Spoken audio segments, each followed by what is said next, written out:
la importancia de este foro que hemos denominado La trata de personas por la dictadura de Cuba, el esclavismo en el siglo XXI. Primero recordemos qué es la esclavitud. La esclavitud es la posesión de una persona como propiedad, especialmente en lo que respecta a su trabajo. La esclavitud se refiere en particular al estado de una persona sometida a servidumbre forzosa. Y esa es la descripción exacta de lo que son los que deberían ser ciudadanos cubanos sometidos a condición de siervos de una dictadura que es dueña de su vida, que es dueña de su futuro, que es dueña de su familia y que los administra como esclavos.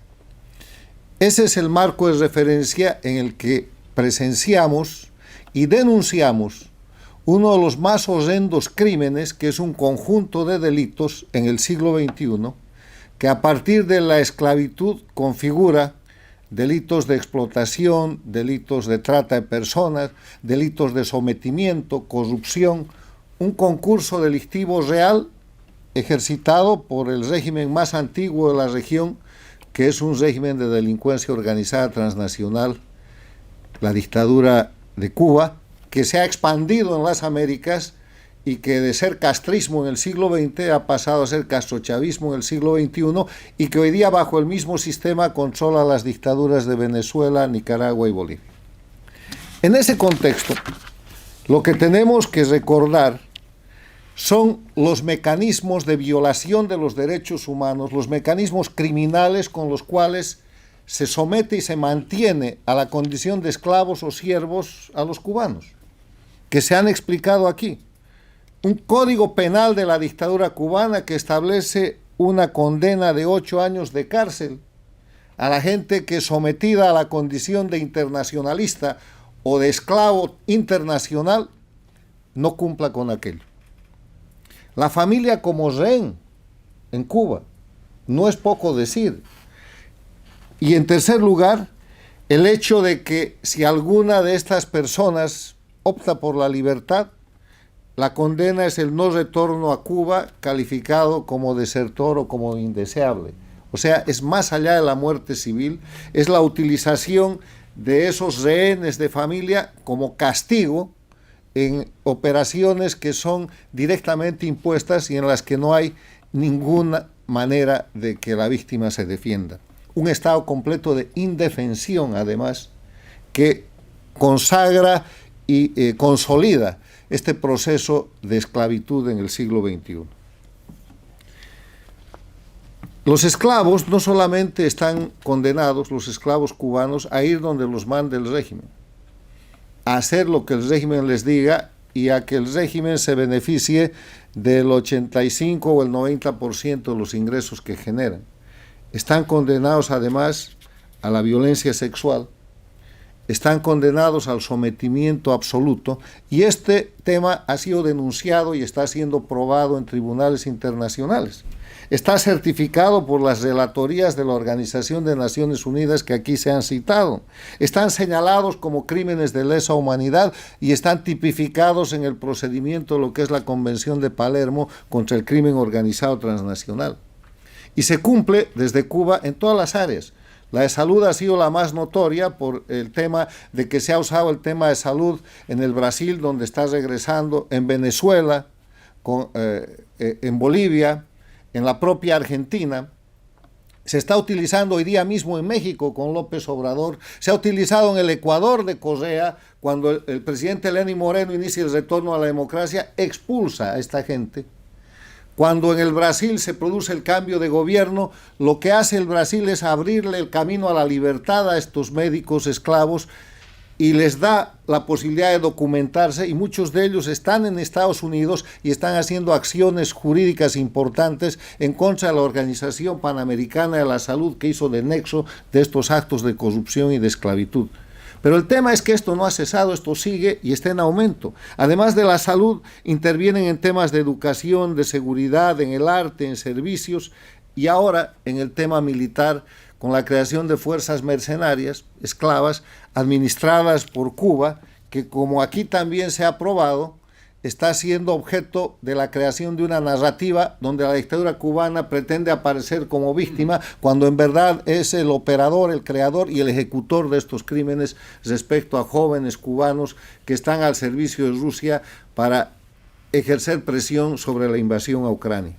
Y el temor de la dictadura cubana en este tema de la invasión de Rusia a Ucrania es perder el apoyo económico de la Unión Europea, porque son los países europeos los que sostienen con miles de millones de dólares a la dictadura cubana a través de mecanismos de cooperación o de inversión.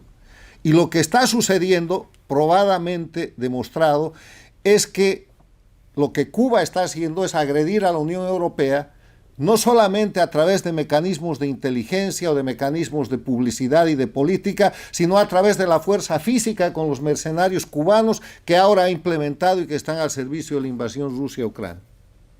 Todo esto muestra una situación de prueba plena de lo que es el régimen esclavista, el régimen de crimen organizado transnacional que dirige el régimen cubano. Y la gente pregunta, mientras los oradores estaban exponiendo, en las redes llegaban mensajes y están llegando mensajes preguntando ¿y por qué esto que es tan importante se conoce tan poco? Porque hay un mecanismo de encubrimiento y de narrativa transnacional que ha disfrazado el crimen de la esclavitud en el siglo XXI y de la trata de personas como si fuera un sistema de cooperación internacional. El famoso internacionalismo que empieza en el año 1963 no es sino el mecanismo de simulación, la careta para encubrir este crimen al que se prestan gobiernos y líderes democráticos de todo el mundo. Y en segundo lugar, no se sabe mucho de esto porque hay cómplices, hay coautores y hay encubridores muy importantes a nivel internacional. Los cómplices son los gobiernos que guardan silencio. Son los gobiernos que no denuncian, que no usan su poder internacional para acompañar las relatorías de la Organización de Naciones Unidas, las denuncias de los organismos de derechos humanos y el señalamiento de estos crímenes que es permanente. Ese silencio es complicidad. Pero hay una posición más grave, es la de la participación criminal, la de los coautores, la de los países, gobiernos democráticos que contratan los servicios de los esclavos pagándole a la dictadura de Cuba miles de millones de dólares para que la dictadura de Cuba sobreviva. Eso no es complicidad, eso es coautoría. Eso nos recuerda aquella famosa frase de Sor Juana Inés de la Cruz que decía: ¿quién peca más? ¿El que peca por la paga o el que paga por pecar?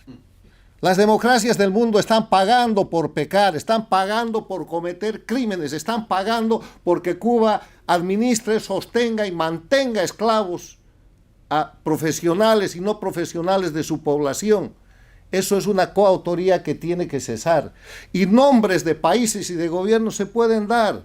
El Brasil con Lula, México con López Obrador, Venezuela con el sistema dictatorial, es un satélite, pero lo hace. Países en el África, países a través de empresas privadas navieras que contratan ese tipo de servicios. Y ahora el tema de la guerra.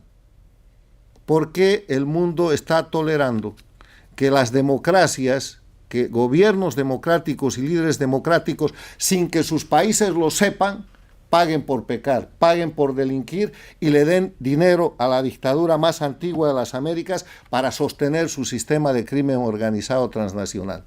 O sea, en las conclusiones ponemos la mirada, la reflexión y el señalamiento de los pueblos en dos hechos. En los países y líderes democráticos que con su silencio son cómplices, porque esto se sabe. Y en los países y líderes democráticos que son coautores de este grave delito porque están pagando para que el delito se cometa. Porque si ellos no constataran y no pagaran, no habrían esclavos.